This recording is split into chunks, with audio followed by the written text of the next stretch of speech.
One of the biggest fixes to overwhelm and stress in business is having a really robust, effective time management system. And so what I've been working on now is taking a Google Calendar from this to this. And so I've been working with Danielle on building her structure and schedule for the week and where and what to put into your week. And I want to show you how we did it and how we're able to create a lot of structure to create predictable outcomes towards the goals that we have. So when you go to create your Google Calendar, you want to have sub-calendars that show you what categories of your life you want to input.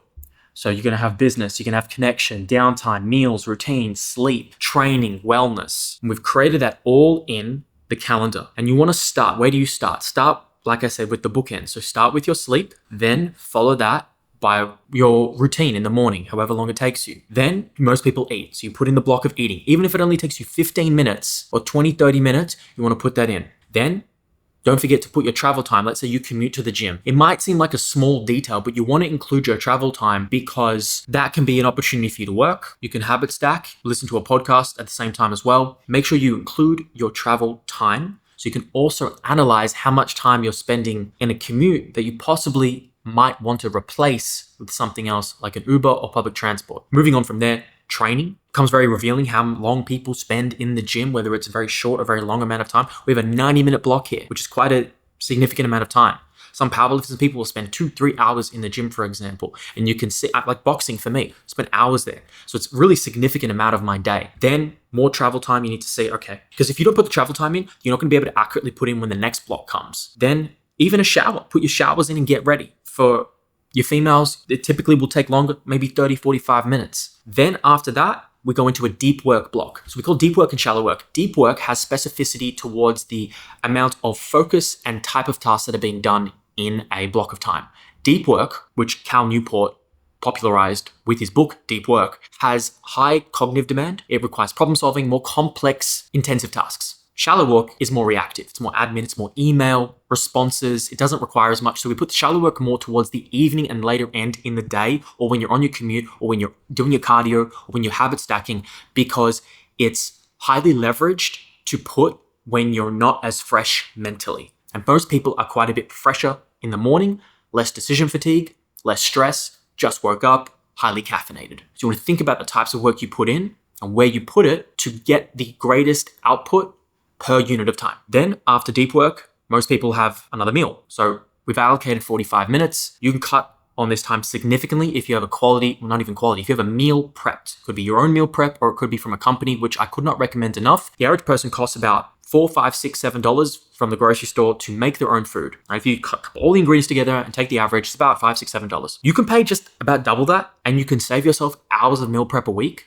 from a meal prep company. So instead of that taking, 45, 60 minutes, 75 minutes, it can take you half that. Then I like to work and eat at the same time. I can do it. I'm able to do it calmly and consciously and not wreck my digestion. I'm not eating very fast when I do it, but just be mindful of that. Then we have here another work block. The work block is going to be dependent on how long you can focus for and have high leverage on per unit of time. When I say per unit of time, I mean, every 5, 10, 15 minute block, how efficient are you and how distracted are you getting? Distractions come from a number of reasons. And so you want to identify why you're being pulled and distracted. Is it the phone? Is it there's not enough light in your environment? Is it you got too much outdoor distractions? Is it the people? Is it the environment? Is your sleep? You have to analyze that. I got a peak productivity masterclass that's for free on YouTube that will help you solve those problems.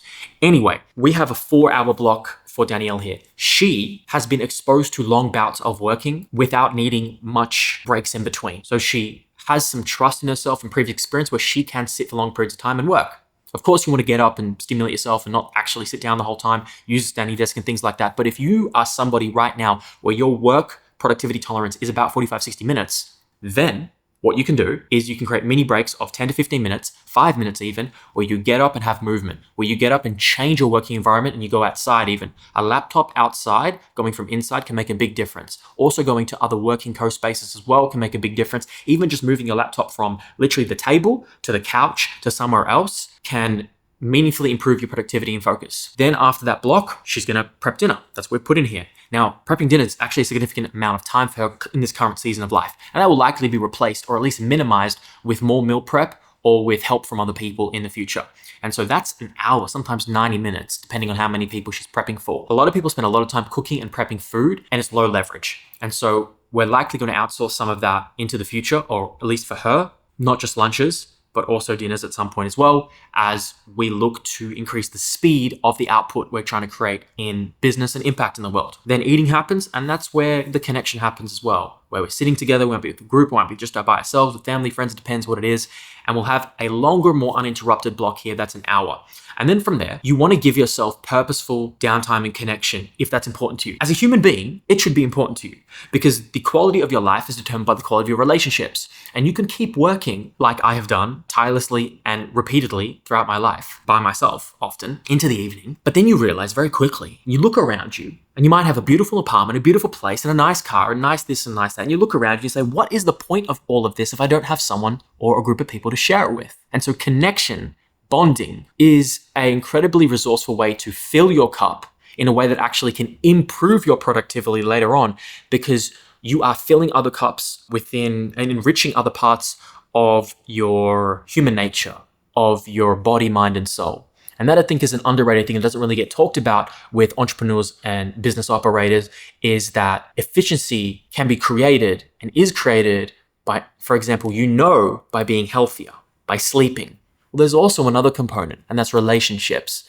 And you don't need to feel guilty about spending time with quality people like your relationships, because the right relationship, the quality relationship, actually is very additive to your endeavors and goals and life mission and purpose and personal legend. And I speak from experience. So we have that blocked in.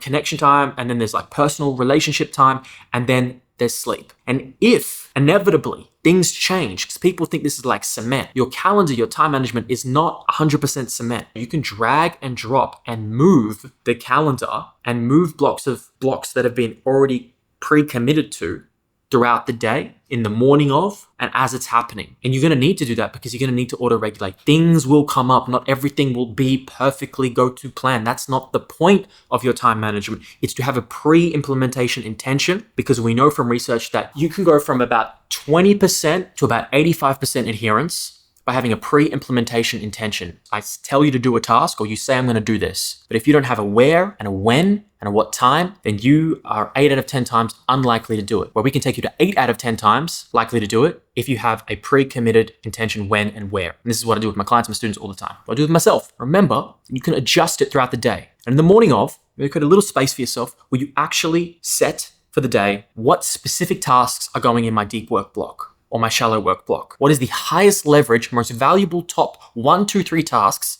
that I can do? Most people try and get like 5, 10 things done in a day. You are much better positioned if you focus on the 1 to 2 highest leverage activities rather than trying to pull yourself in multiple directions. And I've done that, and I've made that, I would say, error of inefficiency, and I've mistaken activity for achievement. Thinking like I'm doing a lot, but I'm actually not moving or getting far towards the goal. But I'm mistakenly thinking through the dopamine of activity that I'm thinking I'm making progress when I'm not. So then I'll pull my tasks that are highest leverage from Asana, a program I use for task management. I put it as a hierarchy, red, yellow, green. What are the highest leverage tasks that we need to do? And I pull those tasks into the calendar. Literally, I just write it down in the calendar, what is being done. And then I have an intention for the day and the week, and then whatever white space is in the calendar, because maybe it's not all full, I will put in as I'm doing it as well. That is one of the most valuable tools that I use at Google Calendar for my students, for myself, that without it, I don't think you would be even watching this video, or I would have probably half the success